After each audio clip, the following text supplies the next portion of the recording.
અધિકારી માટે લડું છું. સરકાર પર જે બેફામ ગાળો દેશે સરકારના મંત્રીઓને, એની સામે, એવા ધારાસભ્યની સામે લડું છું. તો સરકારે મને મદદરૂપ થવું પડશે. મારી સાથે ન્યાય સરકારે કરવો, એવી કમિટી બનાવો. આખી સરકારી કમિટી બનાવવી જોઈએ. આખી તપાસ સમિતિ મૂકો. કંઈક ને કંઈક સત્ય બહાર આવશે. ને જો સરકાર આટલું પણ નહીં કરે, મદદરૂપ નહીં થાય, સરકાર મને જો મદદરૂપ ના થાય, મારી જે લડાઈ છે સત્યની લડાઈ છે. આવા તોડ પાણી કરનારા લોકોની સામે મારી લડાઈ છે.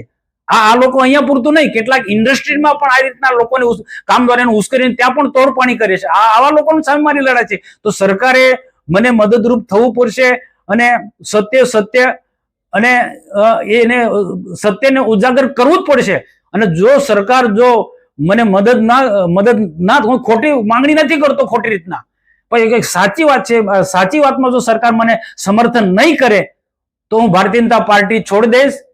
અને સરકાર, જે સરકારનો વર્ષોથી મને વિશ્વાસ છે, એ સરકાર પર હું ભરોસો નહીં રાખું.